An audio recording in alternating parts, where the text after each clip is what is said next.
este es una de las misiones que tiene este Consejo, y realmente si pensamos que vamos a lograr tener una institucionalidad universitaria de formación en educación, va a significar un salto cualitativo en la formación y en lo que puede ser los docentes que vayan a atender a la educación en el futuro. Nosotros estamos formando hoy docentes que van a estar trabajando por 30 años en el sistema educativo, es decir, que excede todavía el 2030. Estamos formando docentes hasta el 2040. Un futuro el cual realmente todavía no conocemos y difícilmente podamos imaginar.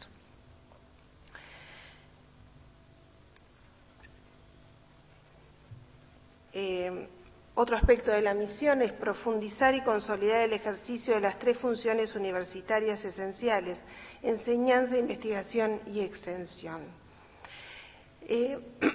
Concebir una formación universitaria sin estos 3 aspectos sería impensable, pero además esto pone en relevancia la necesidad de vincular a la educación con la sociedad, y el vínculo que se establezca a través de la investigación y la extensión con la sociedad y la retroalimentación que esto tenga hacia el componente de enseñanza va a ser significativo a la hora de determinar el futuro de la educación.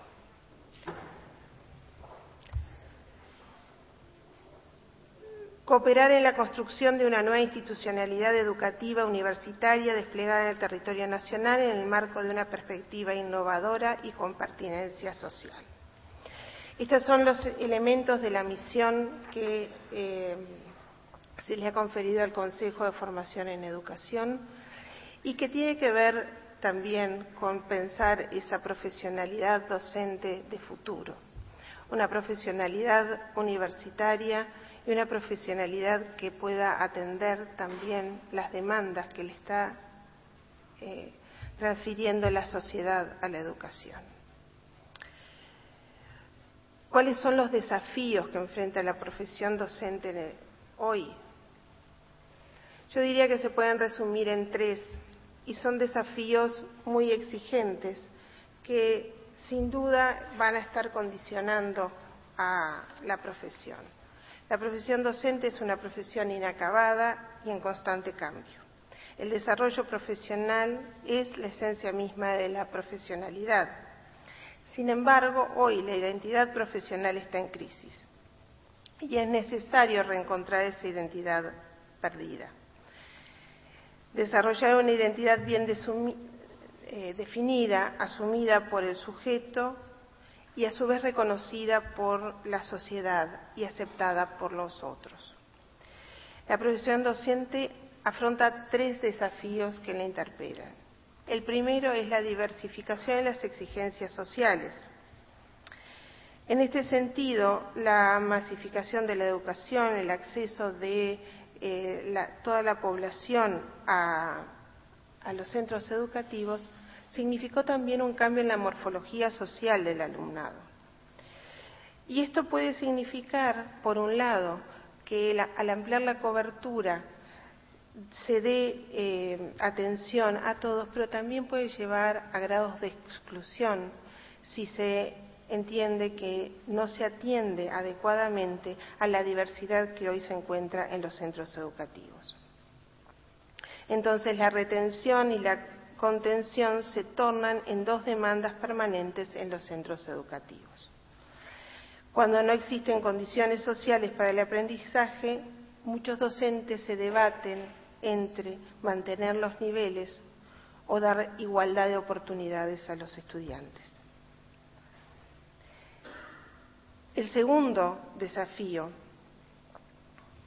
tiene que ver con las relaciones de poder que se establecen en los centros educativos.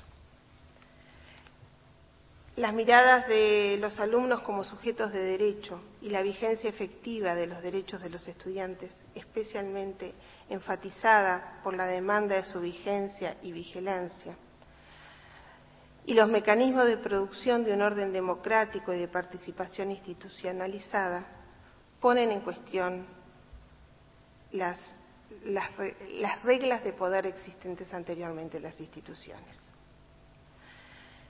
También se pone en cuestión con la forma en que las familias veían a la educación. En el pasado, las familias confiaban en la educación. Hoy por hoy la cuestionan, la interpelan. Y eso significa también un desafío para los docentes que son interpelados y cuestionados por esas familias. Y el tercer desafío está vinculado a las innovaciones de las tecnologías de la información y de la comunicación. La irrupción de las tecnologías en los centros educativos y especialmente con programas de distribución masiva de tecnología como el Plan Ceibal suponen un profundo desafío para quienes no habitan un mundo digital. Las tecnologías suponen nuevas demandas al salir del aula restringida e ingresar al aula docente y aún ahora trascender los muros de los salones de clase y de la escuela, como vemos en muchos lugares de nuestro país a los niños en las plazas y en los lugares públicos con sus ceibalitas. Esto genera incertidumbre en los docentes, si estarán a la altura de las circunstancias, si podrán hacer frente a las nuevas demandas. Y sin lugar a duda, esto está poniendo una presión en los educadores, en los docentes. Resolver estos desafíos supone una inversión de esfuerzo, tanto intelectual como emocional. Esta inversión de esfuerzo expone la vulnerabilidad frente a la posibilidad del fracaso, pero también significa el dolor de la devaluación de anteriores esfuerzos. Todos los docentes ponen mucho de sí para mejorar su tarea. El cambio permanente al que se ven sometidos implica un esfuerzo emocional que hay que considerar también. Entonces, se considera la necesidad de reculturizar la profesión docente, como dice Fulan, crear y fomentar comunidades de aprendizaje, ya que el cambio educativo depende de lo que el profesorado haga o piense. Y frente a estos desafíos, la construcción de la identidad docente es necesaria. Y hay dos aspectos que son sustanciales. Uno es la vocación, pero como bien decía Teresita, no es lo único. Es necesario también una sensibilidad social que permita hacer frente a las nuevas demandas desde perspectivas diferentes.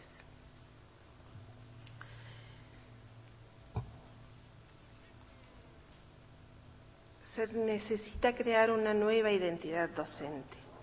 Una identidad docente que esté signada por un sujeto autónomo, creativo y responsable que fundamenta su actividad en consideraciones éticas, morales, culturales y políticas.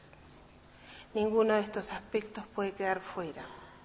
Un profesional que confía en el autocontrol basado en la autonomía y la responsabilidad del colectivo. No es el docente solo, sino que es el docente en su colectivo, en su institución, con los demás docentes, con la sociedad, con los padres, con las comunidades. Si pensamos en el docente aislado en su clase, seguramente no se van a producir cambios. Se necesitan producir los cambios en comunidad y en colaboración. Y entonces se crea una nueva figura de docente aprendiz. Una figura de docente aprendiz que tiene que estar fundada en una sólida y equilibrada formación, en una valoración de la relación de la educación y la sociedad, en la investigación rigurosa y documentada, y en la oportunidad de diferentes trayectos profesionales. Hoy los docentes solamente tienen un trayecto, el trayecto docente. abrir trayectos que tengan que ver con la docencia para aquellos que quieren desarrollar este aspecto, abrir otro trayecto que tenga que ver con el liderazgo, con la dirección de centros, la supervisión, y ¿por qué no un tercer trayecto que tenga que ver con la especialización? Todos los docentes tienen diferentes inclinaciones, probablemente el inicio sea el mismo, pero la creación de distintos trayectos va a sustentar una carrera docente que pueda desarrollarse para cada uno según sus inclinaciones y sus potencialidades. Para concluir, me gustaría señalar que la creación de una nueva institucionalidad educativa tiene como objetivo, entre muchas otras cosas, la creación de un nuevo perfil docente. El IUDE formará a los docentes de los próximos 30 años y más. El país necesita una formación docente de carácter universitario. El docente deberá ser un profesional capaz de conjugar las tres funciones universitarias: la docencia, la investigación y la extensión.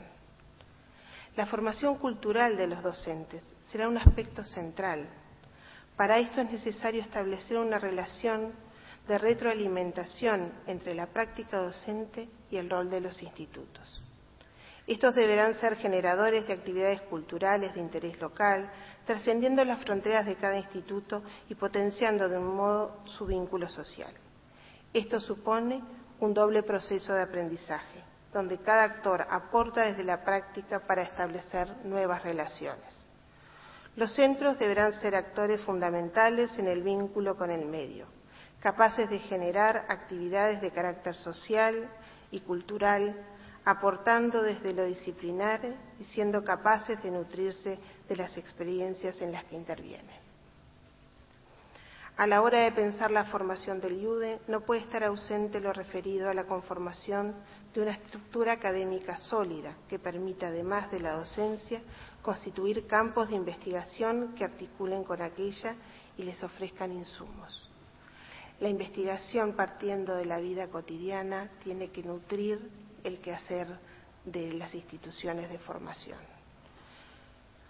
Los procesos de cambio en la formación docente continúan hoy en un tránsito hacia la institucionalidad universitaria, que tiene profundas implicancias tanto en lo institucional, el crecimiento y la autonomía de la institucionalidad, las nuevas carreras, la nueva función docente, el nuevo escalafón, como se refería hace un rato, pero también implicancias académicas, nuevas trayectorias curriculares flexibles, implementación de las tres funciones universitarias, etc. La conformación de una base académica consistente que permita construir esa tradición no se puede decretar ni desarrollar en el corto plazo. Es precisamente sobre la investigación en pedagogía, sobre todo en didáctica, donde debe descansar una propuesta de formación docente de carácter verdaderamente universitario, donde colaboren y se complementen la Universidad de la República y la ANEP y todas aquellas organizaciones o instituciones que se sientan y que quieran colaborar. No se trata, sin embargo, de una mera sumatoria de mecanismos ya existentes. No basta con juntar instituciones, coordinar y cuidar de no superponer esfuerzos. Se trata también de construir lo inexistente, un verdadero campo interinstitucional y disciplinar, donde se produzca y se aplique conocimiento a partir de lo disciplinar, lo didáctico y lo pedagógico, en virtud de una formación de docentes que protagonicen prácticas educativas conforme a principios axiológicos, epistémicos, válidos y significativos. Muchas gracias.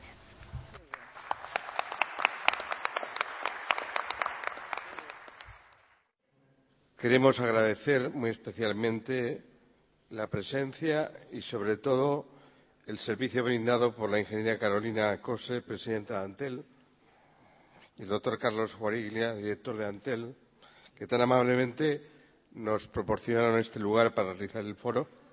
Y también agradecer a todo el personal de la sala, especialmente o representado en su coordinadora, la señora Adriana Capretti, por el servicio, la atención y la gran ayuda recibida en la realización de este evento. Muchas gracias.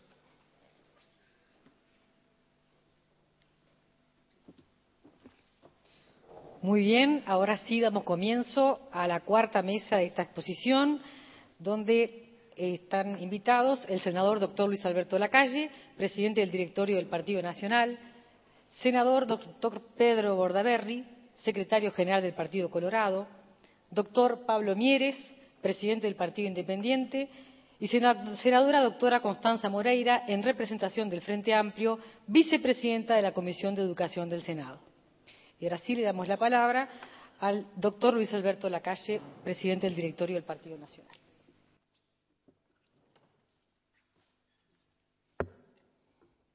Esto se puede hacer así y no pasa nada, ¿no?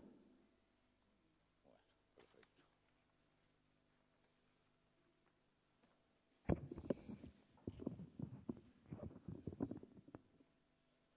Señora Presidente de Antel y dueña de casa, gracias por la hospitalidad, autoridades docentes, docentes presentes, ciudadanos, compatriotas, muchas gracias.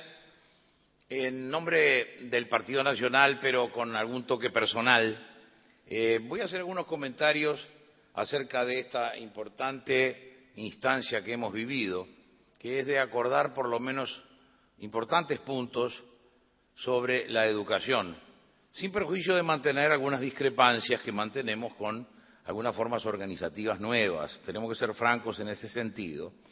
Pero yo, más que ir a buscar las diferencias o lo que podemos dentro del acuerdo no compartir o no marcamos como discrepancia, quería por un momento hablar de dos cosas que a veces nos olvidamos. ¿Cuál es el objetivo de la educación? ¿Y quiénes son los protagonistas del fenómeno educativo? Y después, redondeando, decir, bueno, ellos son a quienes va destinado este acuerdo, que por llamarse 2030 tiene la virtud de la mira larga, de la visión a largo plazo, que es esencial en el gobernante, porque alguien una vez definió gobernar como prever. Y el gobernante tiene que pensar, y es muy bueno para la soberbia, para acotar la soberbia del poder, que siempre tienta a todos, el hecho de saberse mero eslabón en la continuidad de los gobiernos. Es uno de los grandes argumentos que yo tengo en contra de las reelecciones inmediatas, es que el presidente y todo su equipo y todo el equipo de gobierno sabe que son 60 meses que se van de las manos muy rápidamente y que tiene que terminar cosas que otros empezaron. Si se apura, empieza y termina cosas de plazo corto, pero sobre todo saber que va a empezar cosas que otros terminarán. Y eso es lo que le da sensación de línea nacional a la que se ha acordado. En el 2030 no sabemos si estamos ninguno de nosotros. Ojalá estemos, pero es una meta lo suficientemente lejana, 20 años más, como para que tengamos la humildad y al mismo tiempo el convencimiento de que unos hacen los cimientos y otros ponen los techos. Así se hacen los grandes emprendimientos de los países. El objeto de la educación, desde nuestro punto de vista, es doble. Ese ser humano que el sistema educativo fabrica o forma, tiene que recibir del sistema educativo dos mensajes, dos siembras. La primera es la de los valores. Nosotros tenemos entre manos, y tienen entre manos los que integran más directamente el sistema educativo, personas únicas, irrepetibles y distintas cada una de ellas, las cuales son personas en la medida en que tengan valores. Y la transmisión de valores es lo que va a dar a esos niños, adolescentes y ya jóvenes mayores un ancla para la vida. Una persona es en función de los valores que se le inculcan, que cultiva y que tiene como punto de apoyo. Valores que, circunscriptos a lo terrenal, no entremos en el campo de lo religioso, para nosotros empiezan por el valor patria, es decir, el máximo valor que tenemos que tener quienes habitamos esta tierra, de tanta identidad y cuya identidad tenemos que defender. Y luego todos aquellos valores que integran la civilización judeo-cristiana, judeo-greco-romano-cristiana, que es la que integramos, que tiene, a través de la decantación de los siglos, valores relativos al respeto del derecho de la persona, de la libertad de la persona, valores acerca de la familia, valores que tienden a la protección de la minoridad y de la niñez, valores de solidaridad social, de justicia, que se enumeran fácilmente, pero que para que penetren tienen que tener un goteo constante a lo largo de todo el sistema educativo. ¿Por qué? Porque nunca cesamos de educarnos. Y los que ya llegamos a una edad bastante avanzada sabemos que todos los días aprendemos algo. Pero la educación formal tiene que prepararnos para seguir alerta a seguir aprendiendo cuando ya estemos fuera de los sistemas educativos. Valores, por un lado, destrezas, habilidades o profesiones, llámenle ustedes como quieran, como segundo punto del mensaje educativo. Los tenemos que preparar para la vida aquí y ahora o aquí y mañana, porque en términos de las personas, decir 20 años es mucho, y entonces ahí sí tenemos que tener la precaución de prepararlos lo mejor posible para el mundo de aquí y ahora o de aquí y mañana, pero en un mañana próximo. Porque cuando salga equipado con valores como cimiento, como ancla, como sustancia, también lo tenemos que hacer hábil, diestro, destrezas, habilidades, profesiones, para poder encontrar un lugar en la vida y ganarse su sustento y realizarse profesionalmente en el sentido más amplio, es decir, como egresado de cualquiera de los niveles educativos donde se enseñan esas destrezas. Y entre los valores me gustaría destacar uno del cual soy bastante fanático, que es el no dejar de lado el aspecto físico y el cuidado de la propia persona, tanto en la educación de costumbres sanas como en el deporte formativo del carácter, el deporte que enseña a saber perder, que es una cosa muy importante, a saber competir lealmente, pero para cumplir aquello de cuerpo sano, mente sana en cuerpo sano, hemos dejado muchas veces de lado.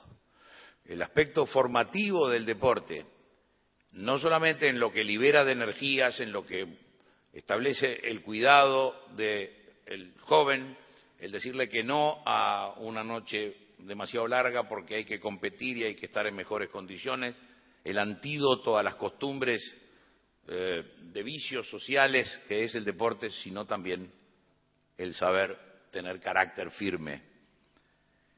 Esa visión es la que para nosotros es la finalidad de la educación. Y lo que queremos destacar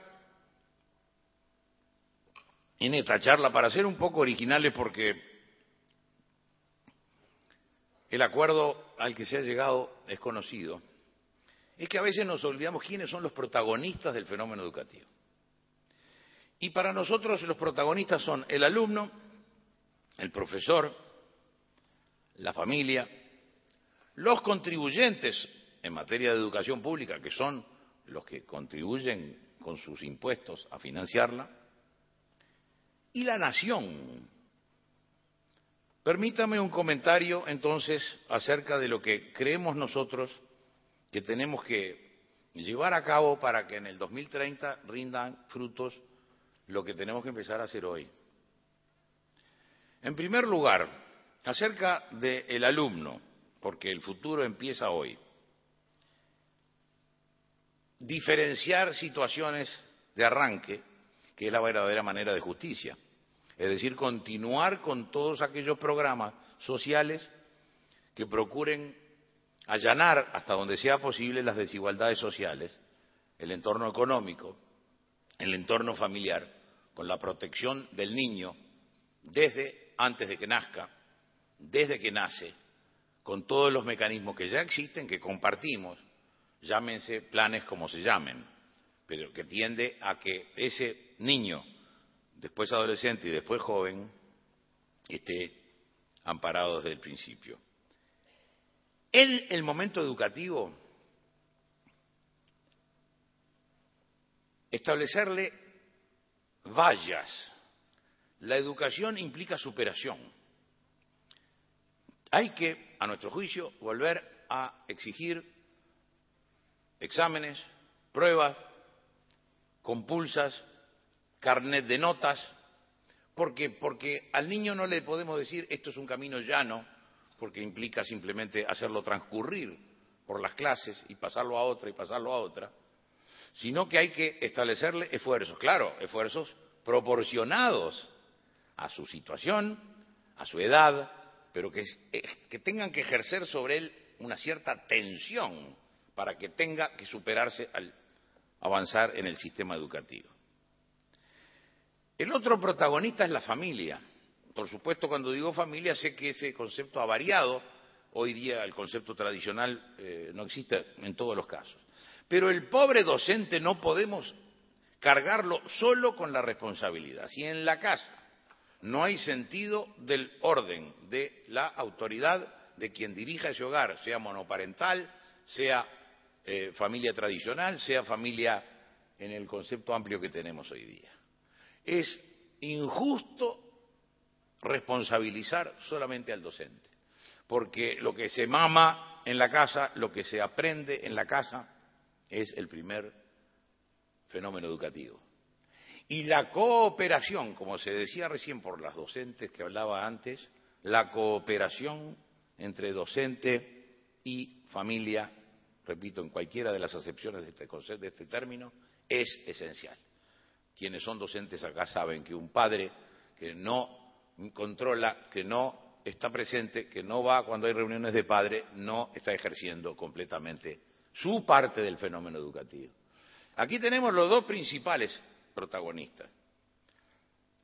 Mejor dicho, vamos al tercero, que es el docente, que son los tres principales. El objeto, el niño que es sujeto de la educación, a quien se dirige la educación, la familia que lo crió y lo debe también ayudar a educar, y el profesor.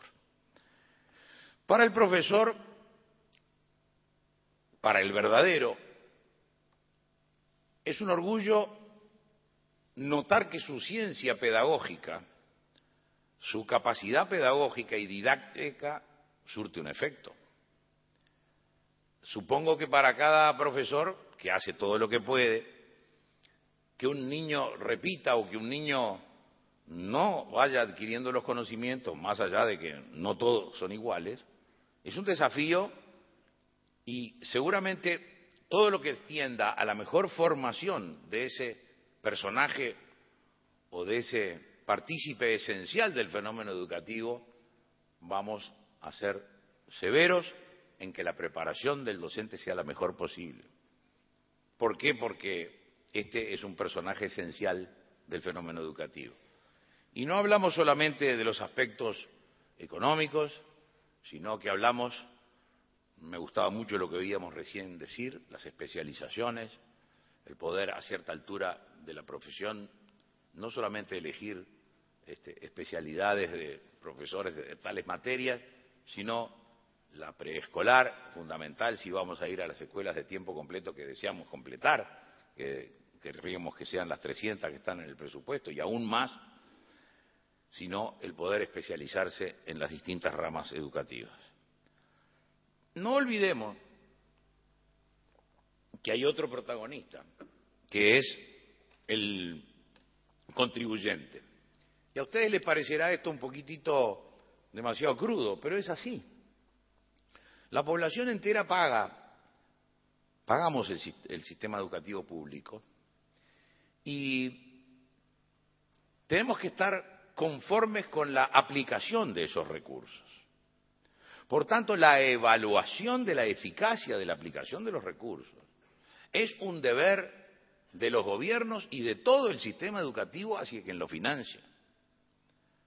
Los reclamos, que siempre hemos considerado que no deben ser referidos a una cantidad del PIB, porque si el PIB baja, igual tenemos que gastar